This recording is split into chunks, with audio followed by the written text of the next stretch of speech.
नमस्कार दोस्तों, स्वागत है आप सभी का। इस वीडियो में हम विस्तार पूर्वक बात करेंगे नाटो की, that is the North Atlantic Treaty Organisation. इसे 1949 में फाउंड किया गया था, जब नॉर्थ अटलांटिक ट्रीटी को साइन किया गया था। नाटो समय के साथ साथ ट्रांस अटलांटिक सिक्योरिटी के लिए एक कॉर्नरस्टोन बन के उभरी है। तो यहाँ पे हम इस लेक्चर में देखेंगे नाटो की हिस्ट्री, स्ट्रक्चर, अचीवमेंट्स, चैलेंजेस और ग्लोबल सिक्योरिटी में इसका इवॉल्विंग रोल क्या है। तो काफ़ी विस्तार पूर्वक इस टॉपिक को हम कवर करने वाले हैं। वीडियो को अंत तक जरूर देखिएगा। चैनल पर हो तो सब्सक्राइब अवश्य करिएगा। Politics, economy, GK, geography, science, climate and ecology की तमाम वीडियोस के लिए एक बार हमारी प्लेलिस्ट को जरूर चेक करिएगा। आप किसी भी एग्जाम की तैयारी कर रहे हो, हमारी प्लेलिस्ट करंट अफेयर की बाकी वीडियोस को देख के आपको काफ़ी हेल्प मिलने वाली है, इसलिए समय निकाल के हमारे चैनल को जरूर चेक करिएगा। अगर आप चाहें तो हमें टेलीग्राम और व्हाट्सएप चैनल पर भी ज्वाइन कर सकते हैं, दोनों का लिंक आपको डिस्क्रिप्शन बॉक्स में मिल जाएगा। चलिए शुरुआत करते हैं नाटो की। नाटो की फाउंडेशन कैसे हुई और इसका पर्पस क्या था। सबसे पहले जेनेसिस की बात करें तो इसे 1949 में फाउंड किया गया था, जब नॉर्थ अटलांटिक ट्रीटी, इसको वॉशिंगटन ट्रीटी भी बोलते हैं, जब ये साइन हुई थी। तो ये आपने ध्यान में रखना है, ये काफ़ी इंपॉर्टेंट है, सीधा सवाल बन सकता है। नॉर्थ अटलांटिक ट्रीटी को ही वॉशिंगटन ट्रीटी कहा जाता है और ये वॉशिंगटन ट्रीटी थी जिसको साइन करने के बाद नाटो की फाउंडेशन हुई थी। अब यहाँ पे इसका एम क्या था कि देखो, वर्ल्ड वार टू जब हुआ, द्वितीय विश्व युद्ध जब हो रहा था, तो यूरोप में सोवियत यूनियन, जो आज के समय का रशिया है, सोवियत यूनियन पहले उसको बोलते थे, यूएसएसआर इसका नाम था। यूएसएसआर से रिलेटेड सारे इंपॉर्टेंट जीके क्वेश्चंस को मैंने लोग वीडियो में कवर किया है। वहाँ पे आपको इसकी हिस्ट्री, इसका पर्पस और 1992 में आके कैसे इसका डिसोल्यूशन हुआ, सारी चीज़ें वहाँ पे मैंने कवर करी हैं एमसीक्यू के माध्यम से। उस वीडियो को आपको जरूर देखना चाहिए, उसका लिंक मैं डिस्क्रिप्शन बॉक्स में दे दूंगा। आपको काफ़ी नई चीज़ें सीखने को मिलेंगी। वहाँ पे आपको ये पता चलेगा कि रशिया और यूक्रेन के बीच में युद्ध का कारण क्या है। तो जब वर्ल्ड वार टू हो रहा था तो यूरोप के ऊपर सोवियत का एक्सपेंशन जो था वो हो रहा था। सोवियत धीरे धीरे यूरोप में एक्सपैंड हो रहा था, तो इसे रोकने के लिए नाटो को बनाया गया था। तो सबसे बड़ा एम क्या था नाटो को बनाने का? सोवियत यूनियन यानी आज के समय का रशिया, इसकी एक्सपेंशन को रोकना। अब यही कारण है ना कि जब यूक्रेन ने कहा कि हम भी नाटो ज्वाइन करेंगे, तो रशिया ने वहाँ से युद्ध कर दिया। क्यों? क्योंकि भाई यूक्रेन जो है उसकी रशिया के साथ बाउंड्री लगती है। अब अमेरिका एक ऐसा देश है ना जो डायरेक्ट फाइट नहीं चाहता है रशिया के साथ, क्योंकि पता है कि अगर डायरेक्ट फाइट होगी तो दोनों देशों को नुकसान होगा। तो ये अमेरिका हमेशा क्या करता है? प्रॉक्सी वॉर करता है कि कैसे ना कैसे रशिया को युद्ध में उलझाया जाए, ताकि इसकी जो इकोनॉमी है ये ड्रेन होती रहे और ये वीक पड़ता रहे। तो इसलिए यूक्रेन में कहा गया कि ठीक है भैया यूक्रेन, हम तेरे को नाटो में डाल देंगे। क्यों? जैसे ही यूक्रेन नाटो में आएगा तो एकदम रशिया की जो बाउंड्री है वहाँ पे नाटो पहुँच जाएगा, और ये रशिया की सिक्योरिटी के लिए बिल्कुल भी अच्छा नहीं है। तो इससे पहले कि यूक्रेन नाटो को ज्वाइन करे, रशिया ने वहाँ से हमला बोल दिया। हालांकि और भी इसके पीछे रीज़न थे। यूक्रेन और रशिया के बीच में युद्ध क्यों हो रहा है, इसको भी मैंने अच्छे से कवर किया है, लिंक मैं डिस्क्रिप्शन में दे दूंगा, अगर आप चाहें तो देख सकते हैं। तो यहाँ पे जेनेसिस की बात होगी, 1949 में इसकी फाउंडेशन हुई थी, जब नॉर्थ अटलांटिक ट्रीटी, जिसको वॉशिंगटन ट्रीटी भी बोलते हैं, ये साइन हुई। फिर आपके पास आता है नेचर। ये एक पॉलिटिकल और मिलिट्री अलायंस है 32 कंट्रीज़ का, ध्यान में रखिए। ये एक पॉलिटिकल भी और मिलिट्री अलायंस भी है। कितने देश हैं इसमें? 32 कंट्रीज़ हैं। ये 32 कंट्रीज़ के साथ बना था। आगे हम इसको विस्तार से देखने वाले हैं। यहाँ पे यूरोप के देश थे, नॉर्थ अमेरिका का देश था, नॉर्थ अमेरिका जैसे कि यूनाइटेड स्टेट्स ऑफ अमेरिका, और इसका जो हेडक्वार्टर है वो बहुत इंपॉर्टेंट है, बेल्जियम के ब्रुसेल्स में है। इसको आपने ध्यान रखना है। सीधा सवाल बन सकता है, बताओ नाटो का हेडक्वार्टर कहाँ है? तो बेल्जियम में है। बेल्जियम में कहाँ है? ब्रुसेल्स में है। तो ये इसकी एक नेचर है। कैसी नेचर है इसकी? पॉलिटिकल और मिलिट्री अलायंस है। तीसरा आता है इसका पर्पस क्या है। तो ये एक यूनिक ट्रांस अटलांटिक लिंक है यूरोप और नॉर्थ अमेरिका के बीच में। यहाँ पे डिफेंस, सिक्योरिटी और मल्टी नेशनल क्राइसिस मैनेजमेंट के लिए कंसल्टेशन होती है और कोऑपरेशन होती है नॉर्थ अमेरिका और यूरोप के बीच में। नॉर्थ अमेरिका में कौन कौन से देश आते हैं? एक आता है यूएसए, एक आता है कनाडा, एक आता है मैक्सिको। अब यहाँ पे नाटो का जो कोर प्रिंसिपल है वो है कलेक्टिव डिफेंस। तो नाटो जिस प्रिंसिपल पे बना था वो था कलेक्टिव डिफेंस। आर्टिकल 5 जो है नॉर्थ अटलांटिक ट्रीटी की, वो बात करता है कलेक्टिव डिफेंस की। अब इसका मतलब क्या हुआ कि अगर मान लो एक नाटो अलाई के ऊपर अटैक होता है तो सारे के सारे नाटो अलाइज अटैक करेंगे। एक देश के ऊपर अगर अटैक होता है तो जितने भी नाटो कंट्रीज हैं वो सारे मिलके दुश्मन देश के ऊपर अटैक करेंगे। कलेक्टिव डिफेंस, डिफेंड कलेक्टिव करेंगे यानी साथ मिल के करेंगे। अब आर्टिकल 5 जो है इसको अभी तक नाटो के पूरे इतिहास में एक ही बार इन्वोक किया गया है, जब यूनाइटेड स्टेट्स ने 9/11 टेररिस्ट अटैक का रिस्पॉन्स देना था। तो देखो यूरोप के देशों के लिए आज दिन तक ये जो आर्टिकल 5 है जो कलेक्टिव डिफेंस की बात करता है, इसको अभी तक इन्वोक नहीं किया गया है। और ऐसा भी कई लोग कहते हैं कि अमेरिका बहुत ही सेल्फिश कंट्री है, अगर यूरोप को कल को ज़रूरत पड़ेगी तो अमेरिका उनका साथ, कई ऐसे बोलते हैं कि शायद ना दे।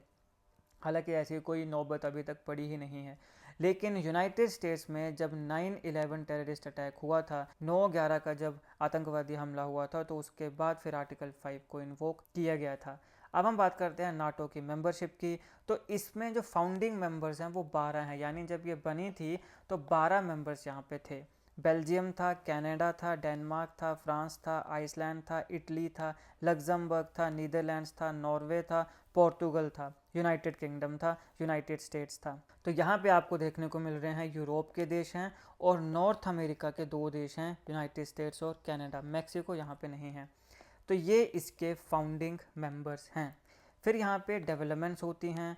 तो फिनलैंड नाटो को ज्वाइन करता है 2023 में। यूक्रेन ने फॉर्मली 2022 में एप्लीकेशन सबमिट करी थी ज्वाइन करने की, लेकिन अब सब जानते हैं कि यहाँ पे अभी तक ये नाटो का मेंबर नहीं बना है, वहाँ से युद्ध शुरू हो गया। यूक्रेन ने जो 2023 में विल्नियस समिट हुआ था, उसमें एश्योरेंस यूक्रेन को मिली थी कि हाँ भाई हम आपको नाटो का मेंबर बना लेंगे, लेकिन अभी तक नहीं बनाया गया है। अब कुछ ईयू मेंबर्स यानी यूरोपियन यूनियन के मेंबर्स हैं जो कि नाटो का मेंबर या नाटो का पार्ट नहीं है, जैसे कि ऑस्ट्रिया है, साइप्रस है, आयरलैंड है और माल्टा है। ये यूरोपियन यूनियन के मेंबर्स तो हैं, लेकिन ये नाटो के मेंबर नहीं हैं। अब इसका कारण क्या है भैया? नाटो का मेंबर बनना ऐसा ही नहीं है कि वे एकदम से उठे और बन गए, यहाँ पे पैसा भी देना पड़ता है। नाटो में मिलिट्री की मेंटेनेंस के लिए पैसा भी काफ़ी ज़्यादा देना पड़ता है। तो हो सकता है कि ये छोटे छोटे देश हैं, इनको ज़रूरत ही नहीं लगी हो कि भाई हमारे ऊपर कोई हमला करके क्या ही कर लेगा, तो इसलिए हम यहाँ पे नाटो का मेंबर नहीं बनेंगे। अब हम नाटो के फंडिंग मॉडल की बात करते हैं। अब नाटो की इतनी बड़ी मिलिट्री है तो उसको भैया मेंटेन करने के लिए पैसा भी चाहिए। तो यहाँ पे फंडिंग का मॉडल क्या है? तो देखिए, हर नाटो कंट्री जो है वो इस अलायंस को चलाने के लिए जो कॉस्ट है उसमें कंट्रीब्यूट करती है। कॉस्ट शेयर फॉर्मूला जो है वो ग्रॉस नेशनल इनकम के ऊपर बेस्ड होता है, यानी देश की जो ग्रॉस नेशनल इनकम है उसके ऊपर डिपेंड करता है कि कौन सा देश कितना पैसा इस अलायंस को चलाने के लिए देगा। तो यहाँ पे 2006 में नाटो के डिफेंस मिनिस्टर्स एग्री हुए थे कि हम यहाँ पे 2% जो कंट्री, जो देश की जीडीपी का 2% हिस्सा है, वो यहाँ पे एलोकेट करेंगे डिफेंस स्पेंडिंग के लिए। जितना भी हमारी जीडीपी है उसका 2% जो है वो हम डिफेंस की स्पेंडिंग में देंगे नाटो के लिए। हाउएवर जो मेजोरिटी नाटो मेंबर्स थे वो इस गोल को मीट नहीं कर पाए थे। नाटो के पार्टनरशिप्स की बात करें तो 40 ऐसे नॉन मेंबर कंट्रीज़ हैं, यानी वो नाटो का मेंबर नहीं हैं, और कुछ ऐसी इंटरनेशनल ऑर्गेनाइजेशंस हैं जिनके साथ ये अच्छे रिलेशंस को मेंटेन करता है। कैसे? अलग अलग पार्टनरशिप फ्रेमवर्क्स के माध्यम से, जैसे कि PFP यानी कि पार्टनरशिप फॉर पीस। ये एक बायलेटर कोऑपरेशन का प्रोग्राम है जहाँ पे 18 कंट्रीज आती हैं यूरो अटलांटिक एरिया की। यहाँ पे इंक्लूडिंग रशिया, देखो रशिया भी है, जहाँ पे बेलारूस और रशिया के बीच में जो पार्टनरशिप है वो करंटली सस्पेंडेड है। दूसरा आता है MD यानी मेडिटेरेनियन डायलॉग। ये कोऑपरेशन फ्रेमवर्क है देशों का मेडिटेरेनियन रीजन में। तीसरा आता है ICI यानी Istanbul cooperation initiative. Partnership framework है ये मिडिल ईस्ट रीजन की कंट्रीज़ के लिए। मिडिल ईस्ट में अभी आप सब जानते हैं कि युद्ध चल रहा है इसराइल और पैलेस्टीन के बीच में। ईरान के साथ भी थोड़ी बहुत छुटपुट घटनाएं हुई थी। ईरान और इसराइल की मिलिट्री को मैंने अच्छे से अलग वीडियो में कंपेयर किया है, और इसराइल और पैलेस्टीन के बीच में युद्ध का क्या कारण है, हमास क्या है, हजबुल्ला क्या है, सारी चीज़ों को मैंने अच्छे से कवर किया है। इवन जो आयरन डोम सिस्टम है उसको भी मैंने अच्छे से कवर किया है। सारों का लिंक आपको डिस्क्रिप्शन में मैं दे दूंगा, या फिर मेरी प्लेलिस्ट में जाइए इसराइल, वहाँ पे आपको सब ये वीडियोस मिल जाएंगी, तो उनको भी जरूर देख लीजिएगा। आपके एग्जामिनेशन के लिए इंपॉर्टेंट है क्योंकि ये सारी चीज़ें खबरों में थी। तो एक आ गई ICI यानी इस्तांबुल कोऑपरेशन इनिशिएटिव। ये किसके लिए है? मिडल ईस्ट रीजन में जो देश हैं उनके लिए। और फिर आता है इंटरनेशनल ऑर्गेनाइजेशंस। यहाँ पे UN, EU यानी कि यूरोपियन यूनियन, UN मतलब यूनाइटेड नेशंस, और आपके पास OSCE यानी organization for security and cooperation in Europe. इन सारों के साथ भी नाटो कोऑपरेट करता है। 2022 का एक स्ट्रेटेजिक कंसेप्ट आता है। 2022 के नाटो समिट जो था, यहाँ पे कुछ चीज़ों को अडॉप्ट किया गया जो कि एक गाइडिंग डॉक्यूमेंट बना, जो कि एमर्जिंग सिक्योरिटी रियलिटी को रिफ्लेक्ट करता है। सबसे पहले रशिया की बात करते हैं। तो यहाँ पे 2022 के नाटो समिट में रशिया को मोस्ट सिग्निफिकेंट और डायरेक्ट थ्रेट माना गया है अलाइड सिक्योरिटी के लिए। तो अब आप बताओ, अगर आपको जियोपॉलिटिक्स में इंटरेस्ट है, क्या सच में रशिया इतना बड़ा थ्रेट है, या फिर आज के समय नाटो और अमेरिका और यूरोपियन कंट्रीज़ के लिए चाइना थ्रेट है? मेरी जितनी समझ है, मुझे लगता है रशिया आज के समय इतना बड़ा थ्रेट नहीं है जितना चाइना थ्रेट है। तो क्या नाटो मेंबर्स जो हैं वो चाइना को कम आंकना चाहते हैं? क्या रीज़न है, कमेंट बॉक्स में लिख के बताइएगा आपका क्या मानना है। लेकिन दूसरा चाइना भी आता है, ऐसा नहीं है कि चाइना को इन्होंने थ्रेट नहीं माना है। फर्स्ट टाइम यहाँ पे यूरोपियन इंटरेस्ट को इंक्रोच कर रहा है चाइना, इसको एड्रेस किया है, इसको एक्सेप्ट किया है 2022 के नाटो समिट में। लेकिन सबसे बड़ा दुश्मन या सबसे बड़ा थ्रेट जो है वो रशिया को ही माना है। बाकी कुछ चैलेंजेस यहाँ पे टेररिज्म आता है, साइबर और हाइब्रिड थ्रेट्स आते हैं, मैरीटाइम सिक्योरिटी आती है, ये कुछ चैलेंजेस के ऊपर भी बात हुई है। अब हम बात करते हैं की अचीवमेंट्स की, और उसमें सबसे पहले कोल्ड वॉर ईरा आता है। कोल्ड वॉर ईरा क्या था? देखिए, कोल्ड वॉर क्या था कि रशिया और जो अमेरिका था ये डायरेक्ट एक दूसरे के साथ युद्ध नहीं लड़ रहे हैं, तो यहाँ पे लेकिन पावर स्ट्रगल तो है, बताना है भैया कौन पावरफुल है, तो तीसरे देश में जाके युद्ध हो रहा है, इसको बोलते हैं कोल्ड वॉर। तो कोल्ड वॉर के समय यहाँ पे पीस मेंटेन करने का काम हुआ। नाटो ने काफ़ी मेजर रोल प्ले किया पीस को इस्टेब्लिश करने के लिए, और ये इंश्योर करने के लिए कि जो वॉर है वो कोल्ड ही रहे, यानी दोनों जो बड़े बड़े जायंट्स हैं वो एक दूसरे के साथ ना भिड़ जाएं। अलायंस जो है इसने यूनिफाइड वेस्टर्न फ्रंट प्रोवाइड किया अगेंस्ट सोवियत एक्सपेंशन, सोवियत को एक्सपैंड करने से रोका गया, और यहाँ पे बैलेंस ऑफ पावर बनाया गया, जो कि डायरेक्ट मिलिट्री कन्फ्रंटेशन जो है सुपर पावर्स के बीच में, यूएस और रशिया के बीच में, उसको प्रिवेंट कर सके, और ये काफ़ी हद तक प्रिवेंट हुआ भी। तो यहाँ पे पीस मेंटेन करना किसके बीच में? दो देशों के बीच में, रशिया और यूएस से। बाकी जो बेचारे छोटे मोटे देश पिस रहे हैं वो तो पिस ही रहे हैं, ठीक है, उनका तो कोई सोल्यूशन नहीं है, लेकिन वो तो मतलब ऐसे कुत्ते बिल्लों के जैसे हैं उनके लिए, कि ठीक है वहाँ पे कोई लोग मर रहे हैं तो मर रहे हैं, हमारे नहीं मरने चाहिए, ये है। लेकिन जो छोटे देश हैं वो इन चीज़ों को समझ नहीं पाते हैं। तो यहाँ पे ये कोल्ड वॉर के समय दो बड़े जायंट्स जो हैं ये एक दूसरे के साथ युद्ध ना करने लग पड़े, इसको यहाँ पे रोका गया, तो इस हिसाब से यहाँ पे पीस मेंटेन करने का काम हुआ। पोस्ट कोल्ड वॉर की बात करें तो यहाँ सबसे पहले 1990 का दशक आता है। नाटो ने बायलेटरल डिस्कशन को इनकरेज किया यूएसए और रशिया के बीच में। दूसरा आता है 2000 में क्या हुआ कि यहाँ पे जो फॉर्मर वार्सा पैक्ट कंट्रीज़ थी वहाँ पर भी एक्सपैंड करने का काम हुआ, ताकि जो पोस्ट सोवियत यूरोप है उसको स्टेबलाइज किया जा सके। 2010 में क्या हुआ, यहाँ पे ईस्टर्न यूरोप में भी नाटो को एक्सपैंड किया गया जब रशिया ने क्रीमिया को एनेक्स कर लिया था। तो क्रीमिया था यूक्रेन का पार्ट, उसे रशिया ने एनेक्स कर लिया था, तो उसके बाद फिर यहाँ पे ईस्टर्न यूरोप में भी जो अपनी मिलिट्री एक्टिविटीज़ हैं उसको एक्सपैंड किया गया। 2020 में क्या हो रहा है, यूक्रेन को सब्सटेंशियल एड प्रोवाइड की जा रही है रशिया के इन्वेजन के बाद। रीसेंट नाटो ऑपरेशंस की बात करें तो यूक्रेन वॉर एक आता है। पब्लिकली नाटो ने जो रशिया का एक्शन है यूक्रेन में उसे डिनाउंस किया है। जो मेंबर कंट्रीज़ और अलाइज हैं उन्होंने सब्सटेंशियल एड प्रोवाइड करी है यूक्रेन को। यहाँ पे मिलिट्री इक्विपमेंट भी आते हैं, ट्रेनिंग भी आती है, और ह्यूमैनिटेरियन असिस्टेंस भी आती है। मैरीटाइम सिक्योरिटी की बात करें तो ऑपरेशन सी गार्डियन ने काफ़ी कंट्रीब्यूट किया है कि मैरीटाइम एनवायरनमेंट जो है मेडिटेरेनियन सी में उसको सेफ़ और सिक्योर रखा जाए, वहाँ पे ये सब चीज़ें मेंटेन की जाएँ। ह्यूमैनिटेरियन एड की बात करें तो टर्की में 2023 में जो डेवेस्टेटिंग अर्थक्वेक आया था वहाँ पर भी नाटो ने टेम्परेरी शेल्टर्स को प्रोवाइड किया हज़ारों लोगों के लिए। और यहाँ पे ऑब्वियसली भारत ने भी काफ़ी ज़्यादा मदद करी थी, लेकिन उसके बावजूद भी तुर्की ने 2025 में जो भारत पाकिस्तान का युद्ध था उसमें पाकिस्तान का समर्थन किया था। पहले इसका नाम तुर्की था, बाद में इसका नाम तुर्की रख दिया गया था। और मैंने एक लेक्चर में आपको इंडिया दैट इज़ भारत यानी भारत के नाम भी बताए थे कि इंडिया नाम कैसे पड़ा, भारत नाम कैसे पड़ा, फिर जम्बू द्वीपा कैसे पड़ा, आर्यव्रत कैसे पड़ा, इन सारी चीज़ों को मैंने अच्छे से कवर किया है, ज़रूर देखिएगा, लिंक डिस्क्रिप्शन बॉक्स में मिल जाएगा। ईस्टर्न यूरोप में नाटो के एक्सपेंशन की बात करें तो वार्सा पैक्ट फॉर्मेशन आती है। सोवियत यूनियन ने नाटो को रिस्पॉन्ड करते हुए अपनी मिलिट्री अलायंस बनाई 7 अलग ईस्टर्न यूरोपियन कम्युनिस्ट स्टेट्स के साथ 1955 में, और यहाँ पे वार्सा एक्ट को डब किया गया था। सोवियत का कोलैप्स होता है 1991-92 में। तो यहाँ पे जो प्रेसिडेंट था जिसके समय ये कोलैप्स हुआ था वो था मिखाइल गोर्बाचेव। तो यहाँ पे नंबर ऑफ़ फॉर्मर जो वार्सा पैक्ट कंट्रीज़ थी उन्होंने नाटो की मेंबरशिप को सॉर्ट किया था। ईस्टर्न एक्सपेंशन की बात करें तो Hungary, Poland, Bulgaria, Estonia, Latvia और बाकी जो फॉर्मर वार्सा पैक्ट कंट्रीज़ थी वो भी फिर समय के साथ नाटो मेंबर्स बन गई थी, जो पहले रशिया के साथ थी वार्सा पैक्ट में। नाटो की एक ओपन डोर पॉलिसी आती है। ये क्या है? नॉर्थ अटलांटिक ट्रीटी का जो आर्टिकल 10 है उसके अंडर यहाँ ओपन डोर पॉलिसी आती है, जिसने यूरोपियन कंट्रीज़ को अलो किया कि वो इन्हेंस कर सकते हैं और कंट्रीब्यूट कर सकते हैं to the security of the North Atlantic area to join. मतलब अगर वो चाहें तो ज्वाइन कर सकते हैं और यहाँ पे जो नॉर्थ अटलांटिक एरिया है उसकी सिक्योरिटी में कंट्रीब्यूट कर सकते हैं। ये जो पॉलिसी है ये नाटो के एक्सपेंशन की फाउंडेशन है। ओरिजिनली यहाँ पे 12 मेंबर थे, लेकिन इस समय यहाँ पे 32 मेंबर्स हैं, तो इसी के तहत यहाँ पे और ज़्यादा मेंबर्स जुड़ रहे हैं और यही कारण है कि यूक्रेन जैसे देश भी अपनी मेंबरशिप को सीक कर रहे हैं नाटो में। ईस्टवर्ड एक्सपेंशन में इम्प्लीकेशंस क्या हैं? सबसे पहले रशिया वेस्ट रिलेशन।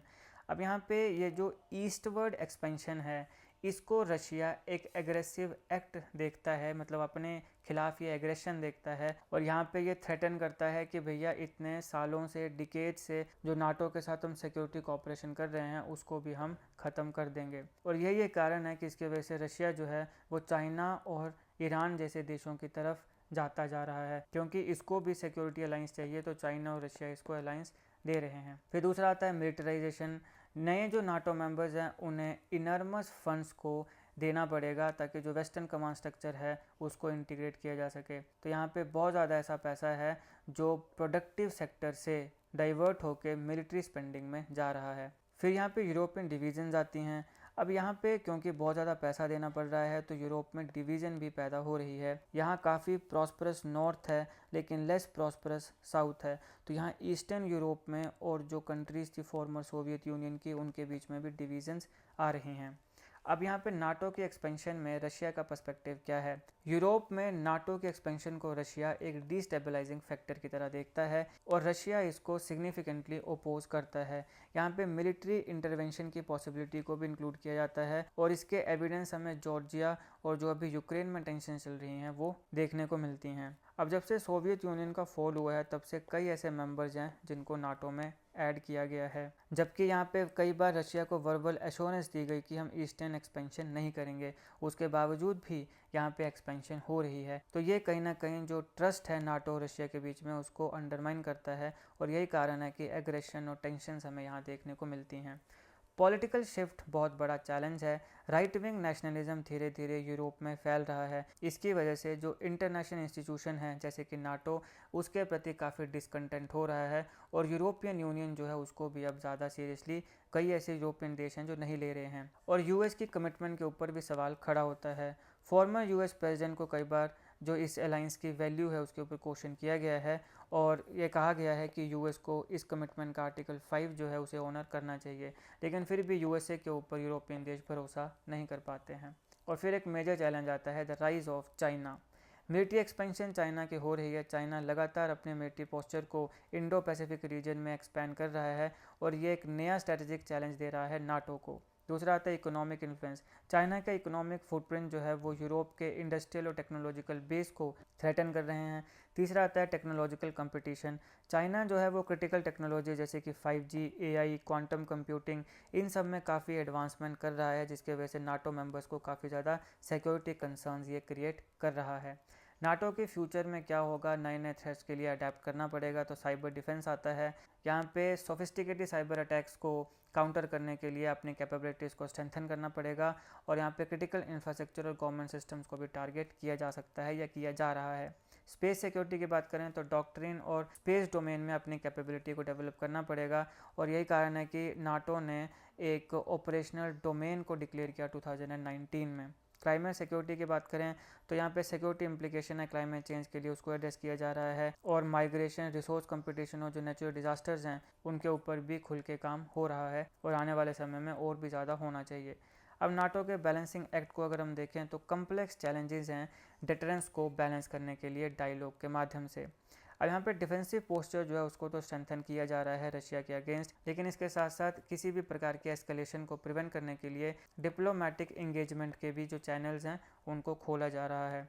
नाटो ने चाइना के राइज को भी एड्रेस करना शुरू कर दिया है और यहाँ पे सिक्योरिटी कंसर्न्स को हो सकता है आने वाले समय में नेविगेट किया जा सके और यहाँ पे कई ऐसे मेंबर्स हैं जिनके जो इकोनॉमिक रिलेशंस हैं उनको एक बार फिर से पुनः देखा जाएगा चाइना के साथ। की टेकअवेज क्या है? सबसे पहले हिस्टोरिकल इंपॉर्टेंस।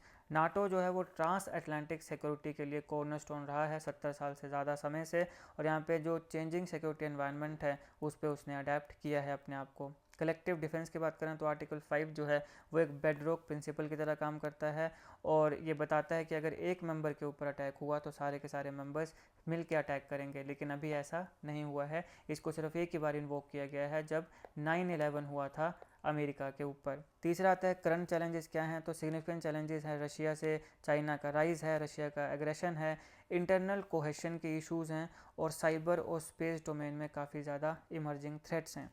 फ्यूचर इवोल्यूशन की बात करें तो समय के साथ साथ ये स्ट्रेटेजिक कंसेप्ट और कैपेबिलिटीज़ को इवोल्व कर रहा है। 21st सेंचुरी के जो सिक्योरिटी चैलेंजेस हैं उन्हें भी एड्रेस कर रहा है, और जो अपना कोर मिशन है उसको भी मेंटेन कर रहा है। तो ये हैं दोस्तों नाटो से रिलेटेड सारे इंपॉर्टेंट फैक्ट जो आपके एग्जामिनेशन के लिए ज़रूरी थे। आई होप आपको वीडियो अच्छी लगी हो। अगर आपको अच्छी लगे तो लाइक करेगा, शेयर करिएगा।